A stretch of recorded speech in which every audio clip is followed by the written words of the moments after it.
person across the street. After years crammed into a studio apartment with a criminal price tag, I finally saved enough for a small house. It was at the end of a quiet cul-de-sac, the kind of place with manicured lawns where kids still played outside until the streetlights came on. For me, a freelance writer who craved silence, it seemed like heaven. The only house with a direct view into mine was the one across the street. It was similar in style, a modest one-story bungalow, but it lacked the care. The gray-blue paint was peeling, and the garden was overgrown with weeds. It looked unoccupied until my third day there. I was in my office, staring out the window for inspiration, when I saw him. A man, probably in his 60s, was standing on his porch. He just stood there, hands at his sides, staring at my house.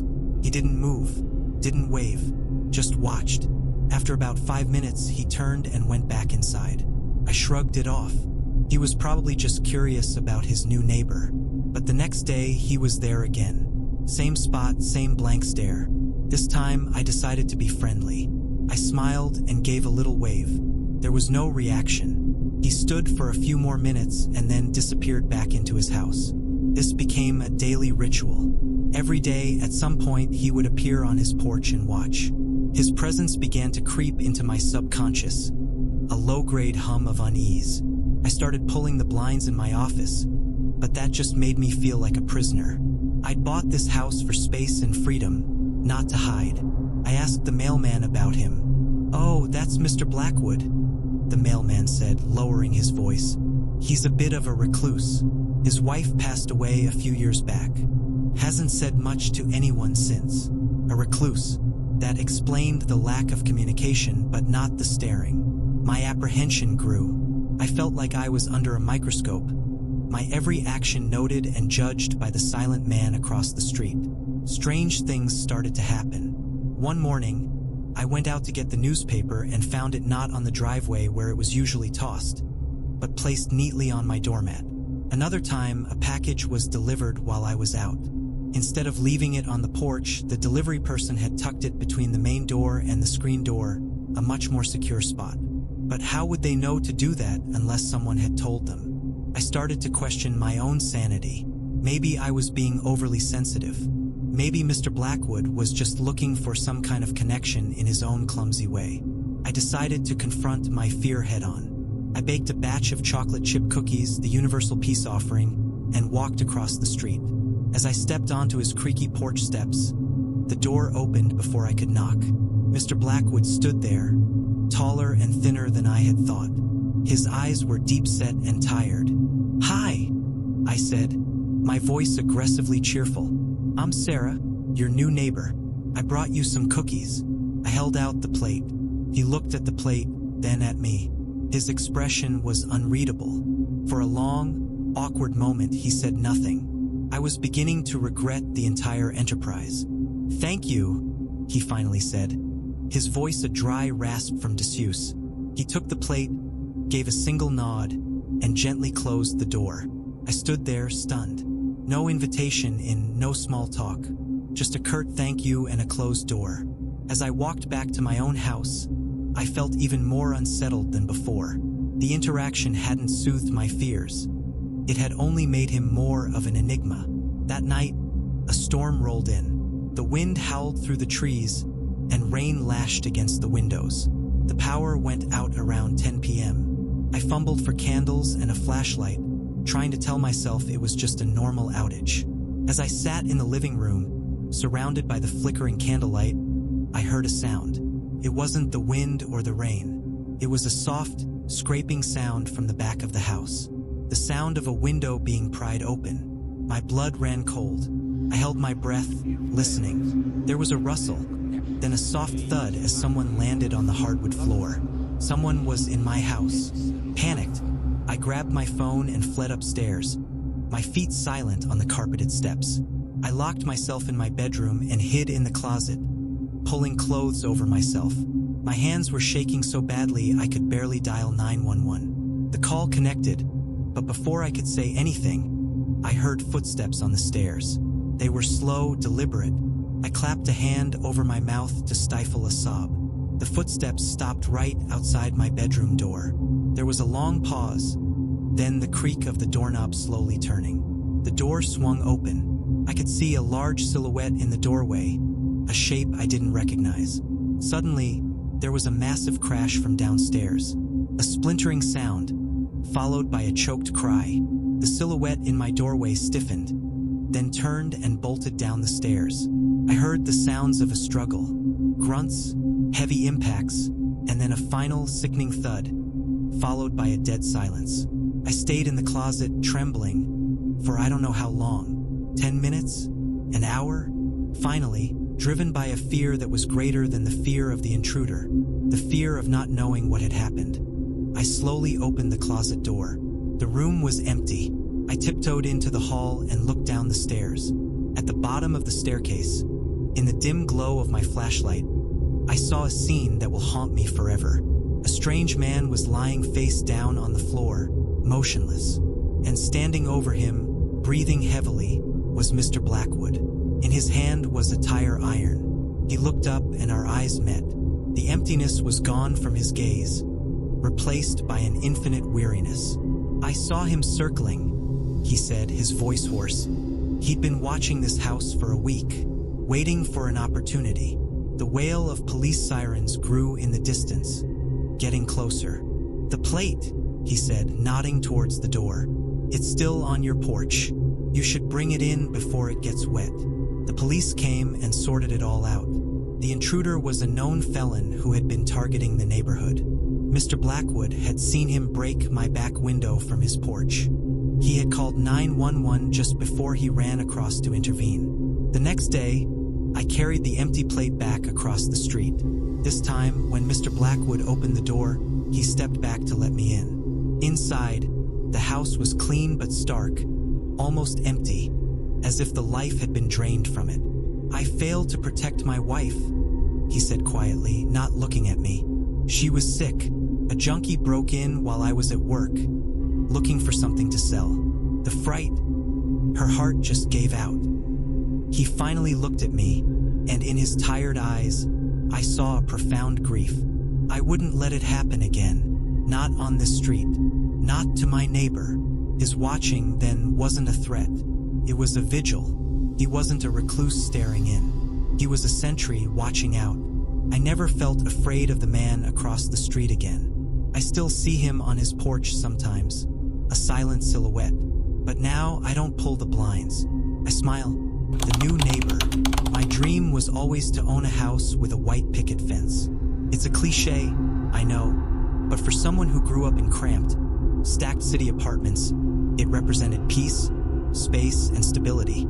Finally, at 32, I did it. The house was on a tree-lined street in a small town called Crestwood, a place where time seemed to have slowed down. The homes had wide lawns, kids rode bikes on the sidewalks, and people actually waved to each other. It was perfect, or almost. The day I moved in, an older man from the house across the street ambled over. He had neatly combed silver hair and wore a cardigan despite it being the middle of July. "Welcome to the neighborhood," he said with a smile that seemed friendly but didn't quite reach his eyes. "I'm Mr. Peterson. Good to have a new neighbor. Old Mrs. Miller, who was here before you, she passed peacefully last spring." "Oh, I'm sorry to hear that," I replied, extending a hand. "I'm Alex." Mr. Peterson shook my hand, his grip surprisingly firm. "This house has history," he said, his eyes scanning the facade of my home with an odd familiarity. "It'll take care of you if you take care of it." It was a strange thing to say, but I chalked it up to an old-timer's turn of phrase. For the first few weeks, Mr. Peterson proved to be an uncannily helpful neighbor. He seemed to know every little quirk about my house. "That spigot in the backyard," he called over the fence one afternoon. "You have to turn it a little past the stopping point and then back again or it'll drip." He was right. Another time, I was struggling with the old lawnmower left in the shed. Mr. Peterson came over, wiping his hands on a rag he seemed to always carry in his pocket. "The spark plug," he said knowingly. "It always gets damp. You have to take it out and dry it after every use." How could he have known that? I figured maybe Mrs. Miller had complained to him. Small neighborhood, people talk. The real unease started about a month in. I decided to repaint the living room. As I was scraping off the old, floral wallpaper, I uncovered a layer of deep blue paint underneath. The next day, while I was in the front yard, Mr. Peterson made his way over again. "Decided to make some changes?" he asked, nodding towards the living room window. "Yeah, thinking of going with a light gray." Mr. Peterson sniffed lightly. "Gray, so bland. It was originally blue, you know. A beautiful royal blue. The Millers covered it up in the 90s. A real shame." A chill went down my spine. There was no way he could have known the color of the paint under the wallpaper, unless he'd been in that room when it was blue. That was possible, I told myself. They were neighbors for years. But the way he said it with such personal regret was unsettling. Things got weirder. I misplaced a set of spare keys. I tore the house apart but couldn't find them. A few days later, they appeared on the kitchen counter, right where I'd first looked. I was certain they hadn't been there before. I started locking my door even if I was just stepping out to get the mail. One night, I was watching TV when I heard a faint creak from upstairs. I muted the TV, my heart hammering. The house was old. It made noises, but this sounded different. It was deliberate, like a floorboard taking someone's weight. I grabbed a baseball bat and crept upstairs. I checked every room, every closet. Nothing. But when I got back to my bedroom, I noticed something was off. A book on my nightstand, the one I was in the middle of reading, had been placed face down, as if someone had picked it up and read the back cover. I tried to convince myself I was imagining things, that the stress of new homeownership was getting to me, but I couldn't shake the feeling that I was being watched. I started paying more attention to Mr. Peterson. His car was always parked in a position that gave him a direct line of sight into my living room window. Sometimes, late at night, I could see a silhouette standing in his own window, motionless, observing. The final straw came on a Saturday evening. I'd invited a few friends over for dinner, the first time I'd had company at the new house. As we were sitting in the backyard, my friend Chloe pointed to a small ceramic wind chime hanging from the eaves. "That's beautiful, Alex," she said. I looked at it. It was a simple set of chimes in the shape of bluebirds. "Thanks, it came with the house." Chloe frowned. "That's weird. My mom has the exact same one. She bought it at a craft fair up in Vermont. I've never seen another one just like it." After my friends left, I couldn't stop thinking about the wind chime. It was a small, innocuous thing, but it felt like another piece in a puzzle I didn't want to solve. Around midnight, fueled by a combination of wine and growing dread, I did something reckless. I knew Mr. Peterson was always in bed by 10 p.m. sharp. I snuck across the street, circling around to the back of his house. There was a small basement window, obscured by bushes. A dim light was leaking from under the door. Heart pounding in my chest, I peered inside. The basement wasn't a workshop or a laundry room. It was set up like a museum of my house. Lining one wall were framed photos of the Miller family, posing in front of my house, in my yard, next to the oak tree I now parked under. But that wasn't all. On a table in the middle of the room, arranged with meticulous care, were items. There was a china plate I recognized from a set Mrs. Miller had left in the kitchen cabinets. There was a rusty garden trowel, identical to the one I'd thrown out last week. And then I saw it. A smaller, newer collection off to one side. There was a gardening glove I had lost 2 weeks ago. A utility bill with my name on it, fished from my recycling bin. And, sitting on a piece of black velvet, was my missing set of spare keys. But the thing that turned my blood to ice wasn't the collection of objects. It was a leather-bound notebook lying open on the table. Inside, written in a neat, shaky script, were notes. July 12th. The new one, Alex, arrived. Seems fine, but he moved Mrs. Miller's armchair. It's wrong. It belongs by the window. July 19th. He leaves the porch light on all night. Wasteful. Mrs. Miller never did that. August 3rd, he's scraping the wallpaper, ruining it. He doesn't understand. I have to preserve it. August 15th. Went inside tonight. He's reading a crime novel. He left it open on his bed. I fixed it. Mr. Peterson wasn't just a nosy neighbor. He was the self-appointed curator of my home, the guardian of my predecessors' lives.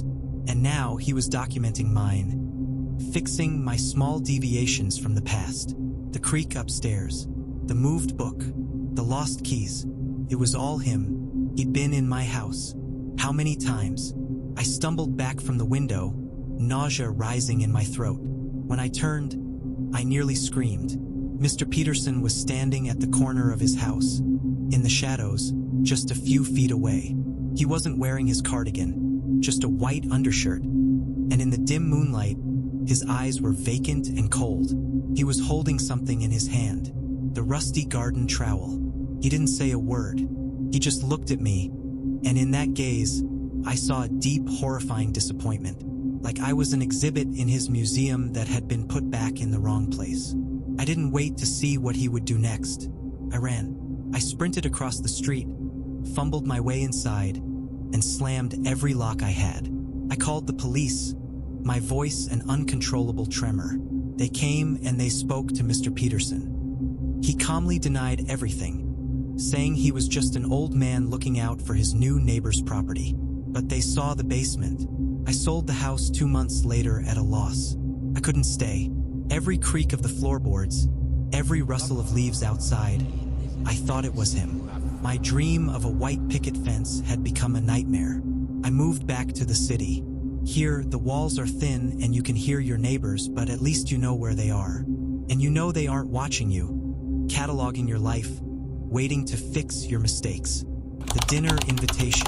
Moving to a new city for a job is always a lonely enterprise. I traded the familiar streets of my hometown for a 12th floor apartment in a concrete monolith where I knew absolutely no one. The building, the Stratford, seemed nice enough, with a doorman and quiet, thickly carpeted hallways. But that silence also meant isolation. For the first 2 weeks, my only social interactions were brief nods in the elevator. That's why I was so relieved when I met Eleanor and Harold. They lived in the apartment across the hall, 12B. I ran into them one evening while fumbling with my grocery bags and my keys. Their door opened, and a woman with a cloud of white hair and kind blue eyes emerged. "Oh, you poor dear, let me give you a hand," she said, her voice warm as honey. Her husband, Harold, followed. He was a small man with a neatly trimmed mustache and a sweater vest, looking like he'd stepped out of a 70s sitcom. They quickly introduced themselves and helped me carry my things inside. "We're so glad to finally have a new neighbor," Eleanor said, looking around my sparse apartment. "The young man who was here before you, he traveled constantly. We hardly ever saw him." "Well, I'm not going anywhere," I laughed. "I'm Ben." "What a fine name," Harold said. "Listen, Ben, we're just about to have dinner. Nothing fancy, just a pot roast, but we always make too much. Would you care to join us? A little welcome to the Stratford." I hesitated for a second. I was tired and had been planning on a bowl of cereal. But then I saw the genuine kindness in Eleanor's eyes, the friendly expectation. They were a sweet old couple, and I was desperate for human conversation. "I'd love that," I said. "Thank you so much." 5 minutes later, I was knocking on the door of 12B. Eleanor opened it with a beaming smile. Inside, their apartment was another world. Where mine was modern and empty, theirs was cozy and cluttered. Dark wood furniture polished to a high sheen.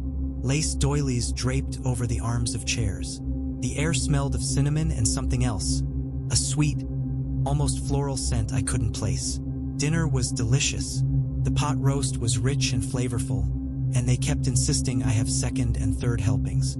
They were the perfect hosts, asking all about my job, my family, and how I was liking the city. "It must be so difficult, being all alone in a new place," Eleanor said sympathetically. "Do you have a girlfriend, Ben?" No, not at the moment," I admitted, feeling a bit foolish. "A handsome young man like you?" Harold chuckled. "I'm sure the girls are lining up." The conversation continued like that, friendly but slightly probing. They wanted to know where I grew up, what my parents did, if I had siblings. It felt like a gentle interrogation, but I brushed it off. They were just lonely old people, I told myself. After dinner, Eleanor brought out a homemade apple pie. As I was enjoying a slice, I noticed something odd. All the windows in the apartment were sealed shut, and the heavy, thick drapes were drawn, even though it was still quite warm out. And that sweet, floral scent, it seemed stronger in here in the living room. "You have a lovely home," I said, casting about for something to say. "It's so well kept." "Harold is meticulous," Eleanor said, patting her husband's hand. "He believes everything has its place, and everything should be preserved." A strange choice of words. When I got up to use the restroom, I felt a little lightheaded. Must have been the glass of wine they'd poured me. Their hallway was narrow and dark.